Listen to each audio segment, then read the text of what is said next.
잘 파는 사람이 모두 매력적이지는 않지만 매력적인 사람은 99% 판매를 잘합니다. 제가 수천 명의 판매자들을 만나보고 내린 결론이에요. 사람의 마음도 사지 못하는데 어떻게 내 상품이나 서비스를 잘 판매하겠어요. 그래서 준비했습니다. 매력적으로 말하는 6가지 비법. 그 중에서도 마지막 6번에는 단 10초 만에 상대방에게 호감을 얻는 법을 담았으니 말 잘하고 싶으신 분들은 반드시 영상 끝까지 보시기 바랍니다. 저도 항상 말을 잘하는 건 아니에요. ENTP 성향이긴 한데 매일 매순간 피곤하게 살지는 않습니다. 하지만 목적이 분명한 공식적인 강연이나 인터뷰 자리 또는 판매를 하기 위해 열린 미팅 자리에서만큼은 아래의 6가지를 초집중해서 인지하고 들어가요. 그 결과 이제껏 했던 모든 인터뷰에서는 말을 너무 잘한다 라는 소리를 들었고, 영업사원 시절에는 5번의 미팅을 들어가서 5번 연속 계약을 하고 며칠 만에 1000만 원 이상 벌어본 적도 있습니다. 말의 파급력은 위대합니다. 그 비밀 지금 전부 다 공개할게요. 첫 번째는 서칭이에요. 누구나 그런 적 있을 거예요. 상대방과 이야기를 하는데 3시간이 30분처럼 빠르게 지나갔던 적. 뭐야, 벌써 시간이 이렇게 지나갔어? 이 순간만큼은 시간이 더 빨리 감기가 되는 그런 느낌이죠. 저는 보통 사업하는 사람들과 만나서 커피를 마시며 이런저런 이야기를 하다 반나절이 훌쩍 지나갔던 적이 정말 흔하게 일어납니다. 그건 바로 나와 상대방이 주파수가 일치했기 때문에 펼쳐지는 상황이라고 볼 수 있어요. 같은 일을 하는 사람들끼리, 같은 취미를 가진 사람들끼리는 공통된 분모가 있기에 공감대가 기본적으로 깔려있는 상태로 할 말들이 너무나 많죠. 하지만 투자를 하는 사람과 그림을 그리는 사람을 만나면 이성 vs 감성, 각자의 필드가 너무나 상극이기에 대화의 진전이 일어나지 않고 툭툭 끊기게 될 겁니다. 그럼 주파수가 맞는 사람들만 대화를 잘할 수 있는 건가? 라는 의문이 들 수 있지만 꼭 그렇지만도 않아요. 우리는 어떠한 사람을 만나던 이렇게 주파수를 일치하게 만들 수만 있다면 어딜 가서든 말 잘한다는 소리를 들을 수 있어요. 그래서 약속 잡힌 누군가와 만나기 전에 1. 상대방이 하는 일, 2. 그 사람에 대한 이슈, 3. 운영하는 SNS, 최소한 3가지에 대해서는 단 10분만이라도 서칭을 하고 만남을 가져보세요. 정말 귀찮아서 못했다면 만나기 일보 직전에 스마트폰으로 3분만 검색해보세요. 이것조차 하기 싫다면 제가 말 잘할 수 있게 도와드릴 수 없습니다. 10분이라는 작은 시간이 무슨 말을 해야 할지 모르던 나에서 할 말이 너무 많아 줄여야 하는 나로 바뀌게 만들어줄 거예요.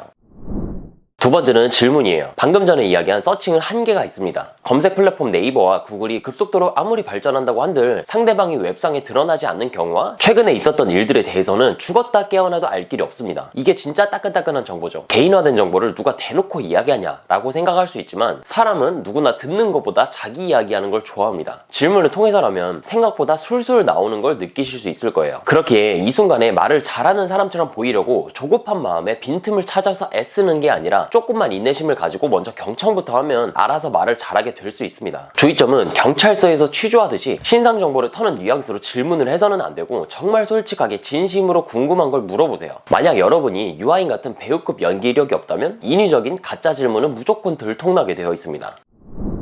세 번째는 두괄식 화법이에요. 투머치 토커의 대명사인 박찬호. TV에서는 유머러스하게 보이고 유명인이 이 정도로 넘어가는 거지, 현실에서 이런 식으로 두서없는 대화를 할 경우 상대방은 지루해서 나오는 하품을 애써 참는 상황이 펼쳐집니다. 그리고 성격이 급한 사람들을 만나면 그래서 결론이 뭔데? 라는 말과 함께 나의 대화 흐름이 산산조각 나겠죠. 저도 사실 이런 사람들과 대화하기가 굉장히 빡세요. 수강생들 중에서도 가끔 이런 식으로 고민을 토로하는 경우가 있습니다. 권 팀장님, 저는 이러이러한 상황에 놓여 있는데 제 감정은 이러하고 그래서 이런 의문이 드는데 어찌해야 할지는 모르겠고 A와 같은 계약을 가지고 있기는 하나 실제로 실행해 본 적은 없고 앞으로의 방향성에 대해서 어디서부터 수정해야 할지 모르겠습니다. 어떤가요? 듣기만 해도 지루하죠. 사람의 집중력이라는 건 한정되어 있어요. 그러니 결론의 뒤에 있으면 집중도가 반나절로 깎여나간 상태로 대화를 하니 효율적으로 나의 온전한 메시지를 전달하기 어렵겠죠. 이렇게 이야기하면 대화를 시작하기도 전에 일단 지루한 감정을 가질 수밖에 없으니 굉장히 비효율적입니다. 만약 이 수강생이 두괄식 화법을 적용한다면 더 명확한 답이 실시간으로 나오게 될 거예요. 결론부터 말해드리겠습니다. 제가 권 팀장님을 찾아온 이유는 앞으로의 방향성에 대해서 어떻게 수정할지 모르겠어서입니다. 현재 A, B, C를 해왔고 이러한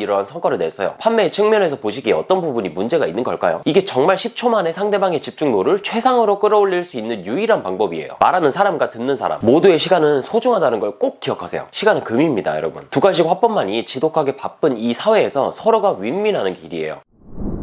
네 번째는 정리예요. 우리가 친구들과 만나서 아무 생각 없이 하는 잡담이 아니라 목적이 명확한 대화를 하기 위해서는 주도권을 반드시 내가 가져와야 합니다. 이를 통제권이라고도 하죠. 대화의 주도권을 가장 쉽게 가져오는 건 말을 잘하는 게 아니라 정리를 잘하는 거예요. 상대방의 이야기가 끝나는 타이밍에 그 내용을 간략하게 정리를 하고 그 다음 내가 원하는 방향으로 대화가 이어나갈 수 있게 물꼬를 트는 거예요. 이 방법은 인터뷰 채널에서 쓰이는 걸 볼 수 있죠. 사진에 보이시는 신사임당님이 진짜 몰라서 정리를 하는 게 아닌 상대방을 위해, 시청자를 시간을 위해 대놓고 정리를 하는 겁니다. 아, 대표님 저도 굉장히 공감합니다. 방금 말한 걸 정리해보자면 A라고 표현할 수 있겠네요. 정리가 어려운 분들은 다 내려놓고 상대방의 끝말만 따라해보세요. 이걸 전문용어로 백트래킹이라고 합니다. 상대방 말을 잘할 수 있는 방법은 일단 정리를 잘해야 돼요.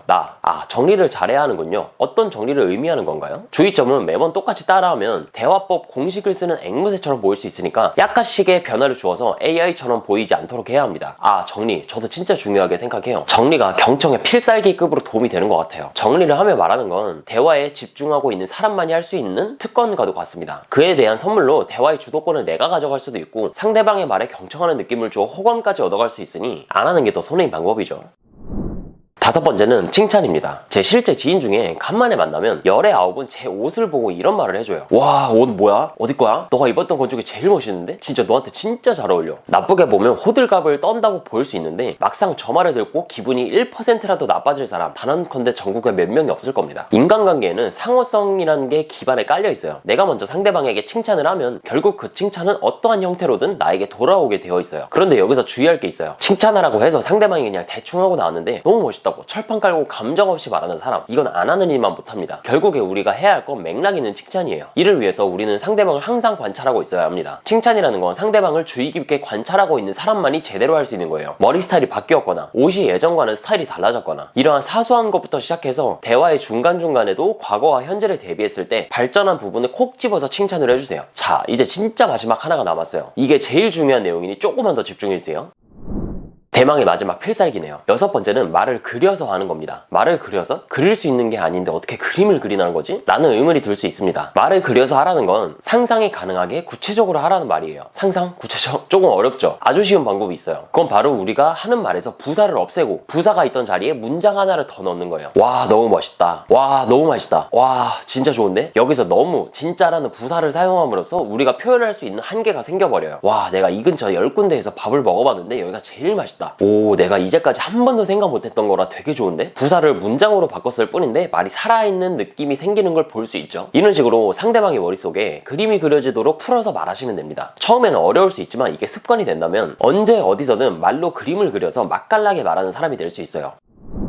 말은 매 순간 쓰입니다. 친구와 잡담을 할 때도, 고객과 마주하는 상담 자리에서도, 다수를 앞에 두고 연설을 할 때도 가장 기반을 두고 있는 게 바로 말이죠. 이 6가지만 지켜도 어디 가서 말 잘한다는 소리 300% 들을 수 있습니다. 더 나아가서 말을 잘해서 여러분에게 단 1%라도 더 이득이 떨어지는 어디서도 환영받는 삶을 살아보시기 바랍니다. 그러니 반복해서 시청해보시고 이 영상이 끝난 후 말하는 자리가 생길 경우 기억하고 적용해보세요. 이 영상에 나온 내용은 제지시키고 여러분의 것으로 체화시키는 과정이 반드시 필요합니다. 다음 영상으로는 말할 때 절대로 하지 말아야 할 것들에 대해서도 다뤄볼게요. 말을 잘하기 위해서는 나쁜 습관들을 배제하는 것도 굉장히 중요합니다. 더 좋은 컨텐츠를 만드는데 구독, 좋아요, 알림 설정까지 큰 힘이 됩니다. 저는 이만 퇴근해 보겠습니다. 감사합니다.